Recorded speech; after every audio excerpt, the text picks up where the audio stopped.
RTX 3090 owner finds old glove inside $1,500 GPU. Old glove? It's one of those finger gloves. Oh, I was going to say. It's looking like something else over there. And all of a sudden, I'm wondering what you're trying to do to me over here. That'll be funnier. So somebody, imagine this. You just paid for a new RTX brand new 3090 Founders Edition. You plug it in, boot everything up, and wait. Why is my super expensive GPU running at 230 degrees? Oh my God, the finger glove was on the actual thermal paste. Yeah. Oh, did he crack it open? Well, no, I'm sorry. It might have not been in the thermal paste, but in the card itself. I know, in the card itself, he cracked it open. Yeah. So it wasn't on like the CPU. Hang on a second here. The sort of thing is pretty rare, but it does happen. It was the thermal pads. They're basically small bits of plastic or tape that are supposed to be removed before the GPU is shipped to users.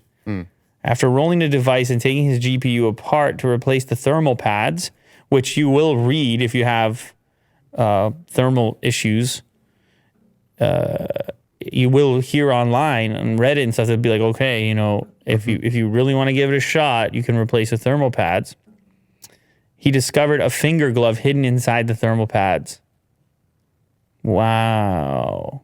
That's no fun. I mean, you are kind of happy that you found the problem, but it's definitely no fun. I'm surprised it didn't melt the glove into like the circuit board. At 230 degrees. Yeah. Now I know why my memory temps easily, so it was over top of the memory. I know why my memory temps easily hit 110C very, very fast. Now they stay at 86C max after 1.5 hours of stress testing. Also, the core dropped 10C from 75 to 65. Interestingly, NVIDIA at first followed procedure and refused to honor the card's warranty because he had taken the GPU apart. Well, now he's on the internet. Now he's on Kotaku. Yeah. So and they're like, fine. We'll take care of you. Give you a warranty. This guy's all over Kotaku with our finger glove in there. I mean, of course, this has to happen from time to time, but you just don't want to be that guy. So they gave him a refund, and they told him to keep the card. If it's broken, then whatever. But if you manage to fix it, then just keep it. The money and the card. Look at this guy. Yeah.